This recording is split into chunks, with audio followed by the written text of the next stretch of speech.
Cześć siemano, dzisiaj na testach mam nowy model od Osom.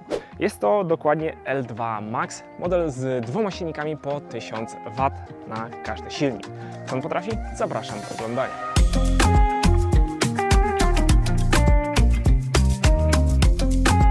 Jeśli chodzi o jej wygląd, to nie ma co ukrywać, jest ona zbliżona do Kukirinów, mamy tu trochę inną kolorystykę, ale jest to tak jakby odpowiedź na Kukiriny, które są u nas bardzo popularne.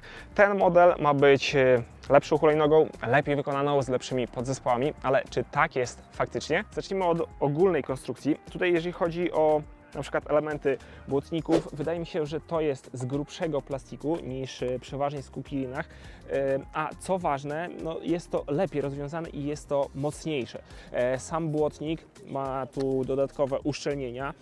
Podstawa, tu nie do końca mi się to podoba, bo jest ona plastikowa. Jeśli chodzi o sam ten spód, od dołu mamy kawałek metalu, ale ta część jest plastikowa. Nie wiem, jak to będzie na dłuższą metę. Brakuje mi też przynajmniej na ten pierwszy rzut oka tutaj jakiejkolwiek gumy. Co prawda chwilę na niej jeździłem, no to jest jakiś tutaj tak jakby blokada, tak, że noga nam nie ucieka, ale wydaje mi się, że jakbyśmy jeszcze tutaj wkleili kawałek gumy, by było lepiej. Zobaczymy, jak to będzie na dłuższą metę. To, co mi się podoba, to mamy tu dwa porty do ładowania. Co prawda w paczce z hulajnogą będzie przychodziła tylko jedna ładowarka, no ale zawsze możemy dokupić drugą. Akurat w przypadku tego modelu ta hulajnoga na jednej ładowarce będzie się ładowała do 14 godzin, trochę dużo. No i dokupując drugą ładowarkę będziemy ten czas minimalizować o połowę, czyli wtedy będziemy mogli uzyskać około 7 godzin, no bo w zestawie są te wolne 2-amperowe ładowarki. To, co mi się nie do końca podoba w tym modelu, to że tutaj jednak zostają hamulce linkowe.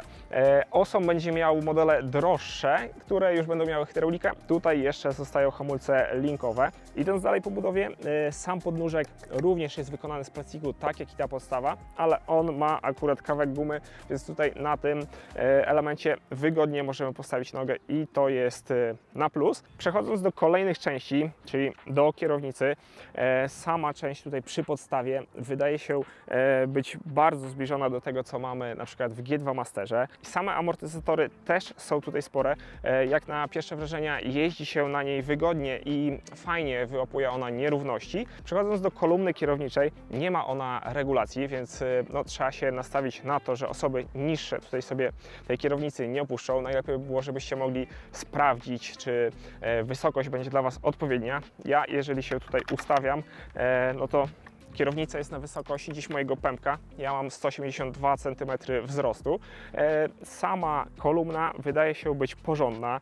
Zobaczymy po dłuższych testach, czy nic się tutaj nie rozleci, ale tak jak mówię, ten kawałek wydaje się być porządny. W przedniej części mamy ciekawostkę, bo jest tu miejsce na AirTaga, tylko jak wszyscy będą wiedzieli, że tu jest miejsce na AirTaga, to będzie łatwo to później w razie czego wyciągnąć, ale takie rozwiązanie jest. Możemy wsadzić sobie tutaj lokalizator i sprawdzać lokalizację naszej hulajnogi, a także na samym froncie jest wejście USB oraz USB-C, jak na przykład byśmy chcieli podłączyć lampkę lub po prostu naładować nasz smartfon. Sprawdźmy, jak wygląda składanie tej hulajnogi. Mamy tutaj blokadę oraz dźwignię, którą musimy rozkręcić. Wydaje się to być mocne i porządne. Teraz następnie tylko składamy część kolumny kierowniczej, wyciągamy haczyk, który też w sumie może nam służyć jako haczyk na zakupy. Ten haczyk musimy założyć za tylną część podnóżka i wtedy możemy wygodnie przenosić hulajnogę. Według producenta jej waga to 30-33 kg. To będę musiał dokładnie sprawdzić. Najlepiej jak ona już przyjdzie do mnie, wtedy sprawdzimy ją na wadze. Ciekawie wygląda sam osprzęt na kierownicy. Jest on trochę odświeżony na przykład względem konkurencyjnych Kukirinów. Tutaj mamy na prawej stronie manetkę, która jest na palec wskazujący. Tym przyciskiem uruchamiamy hulajnogę. Nie mamy tu stacyjki, ale mamy tagi. Wystarczy po przytrzymaniu przyłożyć tak i odpala nam się cały ekran. Później tymi przyciskami pod spodem mamy plus i minus. Możemy zmieniać tryby od 1 do 3. Wtedy mamy poszczególną moc hulajnogi, a dodatkowo w tej wersji, która jest wersją Dual Motor, mamy opcję wyboru jednego lub 2 silników. Tutaj to jest po lewej stronie. A także mamy tu klakson, który jest całkiem głośny. Obok znajdują się jeszcze kierunkowskazy. Ten przycisk akurat nie do końca mi się podoba, ale przyciskamy raz, wtedy kierunkowskaz się włącza, po drugim razie możemy go wyłączyć. On automatycznie się nie będzie wyłączał. Sam wyświetlacz jest kolorowy. Ściągnijmy może tą folię zabezpieczającą i mamy tu możliwość jego regulacji, więc w zależności od padania światła możemy sobie to dostosować, a same gripy na kierownicy też mają taką perforację, dzięki czemu wygodniej i lepiej układają nam się dłonie. Na wyświetlaczu mamy widoczną prędkość, tutaj mamy tryb Eco, Sport oraz Race i w trybie Dual Motor Race powinien dać możliwość rozpędzenia się do około 65 km na godzinę. Na górze jest jeszcze przebieg, tutaj też mamy informację, czy mamy włączony jeden czy dwa silniki, mamy ikonkę podświetlenia świateł oraz stan baterii. Teraz pogadajmy o specyfikacji. Tak jak już wspomniałem, ta hulajnoga ma dwa silniki po 1000 W. Do tego mamy tu baterię o pojemności 28 Ah. Jest to bateria 48V. Producent deklaruje, że ta hulajnoga jest w stanie przejechać około 90 km, no ale raczej ja bym to dzielił przez połowę, 50-60, jak będziemy wolniej jeździć, powinno tutaj być realne, ale oczywiście to sprawdzimy w pełnym teście. O amortyzatorach już mówiłem, że wybierają one całkiem nieźle nierówności, na plus jeszcze są tutaj opony 10-calowe. Całe kablowanie jest fajnie zabezpieczone, więc to też jest na plus. Ok, a teraz czas na sprawdzenie, jak się na niej jeździ. Najpierw przyciskamy przycisk włączania, uruchamiamy hulajnogę, przykładamy tak, ekran już nam się uruchomił, więc możemy startować. Standardowo mamy tu ustawiony tryb, który nam uruchamia hulajnogę dopiero jak się odepchniemy, ale w ustawieniach programistycznych bez problemu możemy zmienić, aby hulajnoga startowała nam już od zera. Więc tutaj w ustawieniach też mamy sporo opcji, ale o tym więcej powiem Wam w pełnej recenzji. Na razie skupmy się na samej jeździe.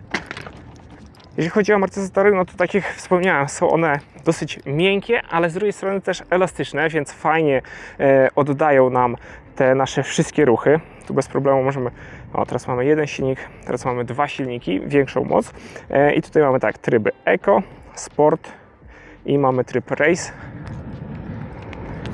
Tu mamy kawałek górki, wzniesienie, zobaczymy jak ona sobie radzi z dwoma silnikami.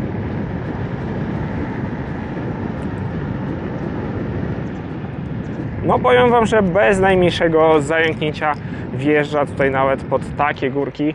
Zjedziemy teraz jeszcze od razu w teren. Po trawie, po nierównościach też jeździ się na niej całkiem przyjemnie. Jak na ten budżet, to powiem Wam, że pierwsze wrażenia z jazdy są pozytywne. Tutaj kwestia tej manetki na palec wskazujący. Trochę jest ona wysoko, no ale zobaczymy, czy będzie się dało do tego przyzwyczaić, czy na dłuższą metę to będzie uciążliwe. A jeżeli też chodzi o same hamulce, to wydawało mi się, że będą one sobie gorzej radziły, ale mimo tego, że są to hamulce linkowe, to hulajnoga jest dobrze ustawiona i przynajmniej na razie hamują bardzo szybko i sprawnie. Zróbmy sobie jeszcze szybki start od zera. Mamy już 20, 30, 40, 50, 60, 62, 63. No i na chwilę obecną udało mi się maksymalnie uzyskać prędkość 63 km na godzinę. Nie mam jeszcze potwierdzenia, jak jest z GPS-em, to będę musiał sprawdzić, ale ta prędkość jest całkiem przyjemna. No i na koniec podsumujmy sobie pierwsze wrażenia. Cena tej hulajnogi nie jest mi jeszcze do końca znana. Wiem, że to jest około 750-800 euro. Nie wiem do końca, jak to będzie wyglądało w Polsce, ale no, daje to nam cenę gdzieś pomiędzy 3 a 3,5 tysiąca, czyli ma to być coś trochę tańszego niż G2 Master, a parametrami, możliwościami wcale jej mocno nie odjeżdża. Będzie chyba delikatnie słabsza, ale też niedługo będziemy mieli możliwość porównania ich 1 do 1. Jeżeli chodzi o ogólnie pierwsze wrażenia, są one pozytywne. Jakość wykonania stoi na dobrym poziomie. Nie jest to najwyższa półka, nie ma co ukrywać, że jest to najlepszy model, bo nie jest. Mówię Wam prosto, jasno, jak to wygląda. Po prostu jest to raczej średnia półka. Na plus to, że mamy dwa porty do ładowania, zawsze można dokupić tą drugą ładowarkę. Sam osprzęt na kierownicy też moim zdaniem jest plusem. Manetka na palec wskazujący jest wygodna. Trochę mi się nie podoba to, że mamy tu hamulce linkowe. W tej cenie też nie można wymagać wszystkiego. Będziemy mieli jeszcze model DT2 Pro, ale o nim dowiecie się niedługo więcej.